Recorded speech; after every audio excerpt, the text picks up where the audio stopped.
स्वागत है आपका वैदिक माइंडसेट में। जैसा कि आप जानते हैं कि वैदिक माइंडसेट में हम आपके लिए वेद, उपनिषद, शास्त्रों से जुड़ी कई तरह की जानकारियां, कई श्लोकों, मंत्रों के अर्थ और व्याख्याएं आप तक लाने का प्रयास करते हैं। इसी कड़ी में, इसी श्रृंखला में आज आपके सामने हम लेके आए हैं सांख्य दर्शन पे कुछ चर्चा।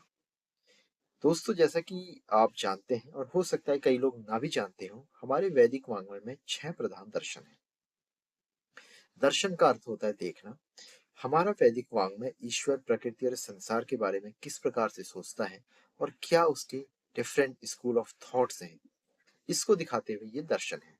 तो हमारे वैदिक वाङ्मय में 6 प्रमुख दर्शन हैं, जिसमें एक है कपिल मुनि का सांख्य दर्शन, पतंजलि का योग दर्शन, गौतम ऋषि का न्याय दर्शन, कणाद ऋषि का वैशेषिक दर्शन, जैमिनी ऋषि का पूर्व मीमांसा और बादरायण का उत्तर मीमांसा, या जिसे हम वेदांत दर्शन भी कहते हैं।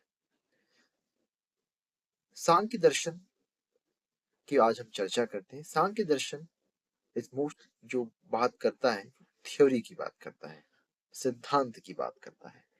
जैसे कहा गया है, ना ही सांख्यम समम ज्ञानम। यहाँ भी ज्ञान शब्द आया है।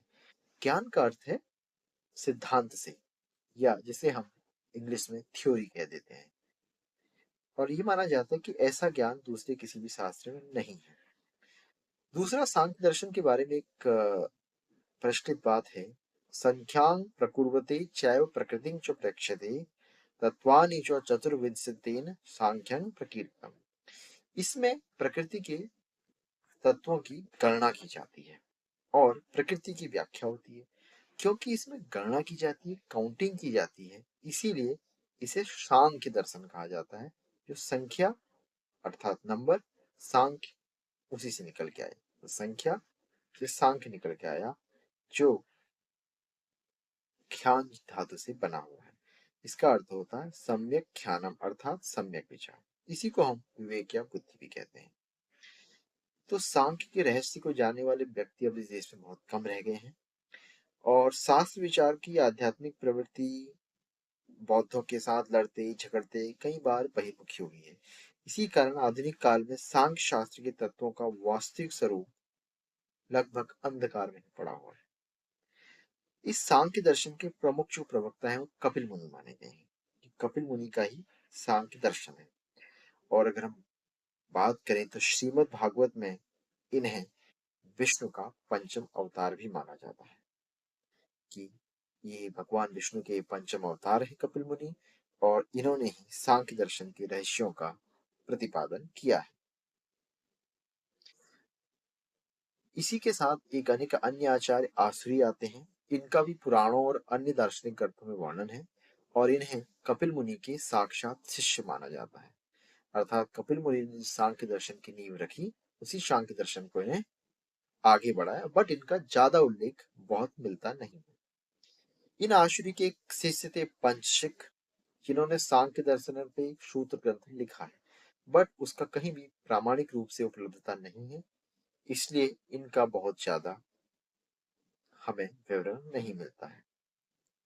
सांख्य दर्शन के एक और प्रसिद्ध आचार्य विंध्यवास हैं, और इनका अनेक ग्रंथों में उल्लेख मिलता है, जो कुमारिल की श्लोकवार्तिक, भोजवृत्ति और मेघातिथि भाष्य आदि अनेक ग्रंथों में इनकी चर्चा की गई है। इसके अतिरिक्त 16वीं सदी में विज्ञान भिक्षु नाम के एक बड़े विद्वान हुए हैं, जिन्होंने वर्तमान काल के सांख्य सूत्र की और उसके भाष्य सांख्य प्रवचन, ये दोनों रचनाएं की हैं। बट ये बहुत स्वतंत्र मत के विद्वान थे, इसी कारण है इनकी व्याख्या में बहुत ज्यादा स्वातंत्र है। इसमें सांख्य और वेदांत दोनों के ही सिद्धांतों का मिश्रण मिलता है।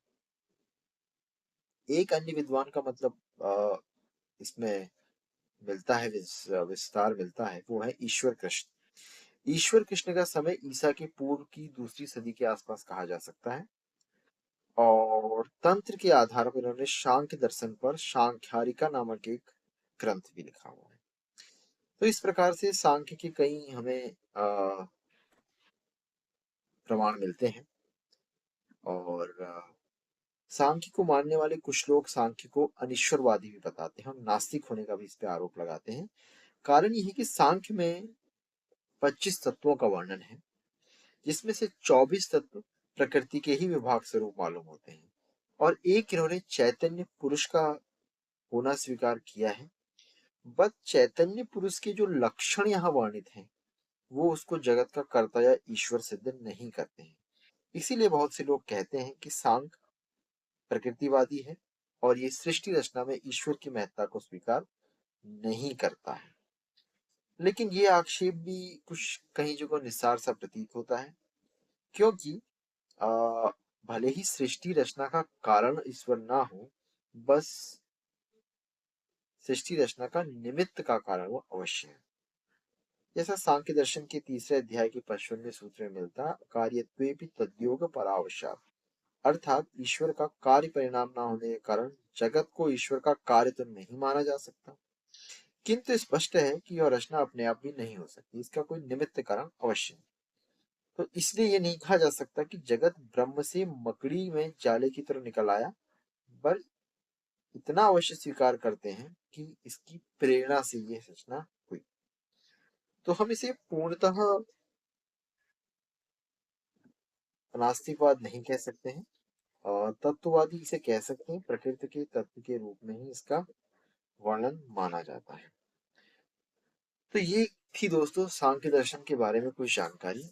ज्यादातर सांख्य दर्शन सूत्र रूप में है, इसमें बहुत बड़े बड़े श्लोक है नहीं, और इसमें अनंत पुरुषार्थ मोक्ष ही माना गया है, ईश्वर प्राप्ति नहीं माना गया है। और ये आदि भौतिक, आदि दैविक और आध्यात्मिक दुखों से निवृत्ति के लिए भी इसका अध्ययन आपको करना चाहिए। सो आशा है दोस्तों आपका आज की ये जानकारी आपके लिए काफी उपयोगी साबित हुई होगी, और आप भी सांख्य दर्शन का अध्ययन करें, जाने समझें, और हम भी आप तक जितनी हो सके जानकारी लाने का प्रयास करेंगे, ताकि आप हमारे दर्शनों, शास्त्रों, वेदों, उपनिषदों के बारे में ज्यादा से ज्यादा जानें, और वेद के साथ आपको जीवन में कितना पालन करना है और कितना पालन नहीं करना है और क्या आप कर सकते हैं, इसको चिंतन आप कर सकें। धन्यवाद दोस्तों। आज के अंक को यही समाप्त करते हैं। नमस्कार।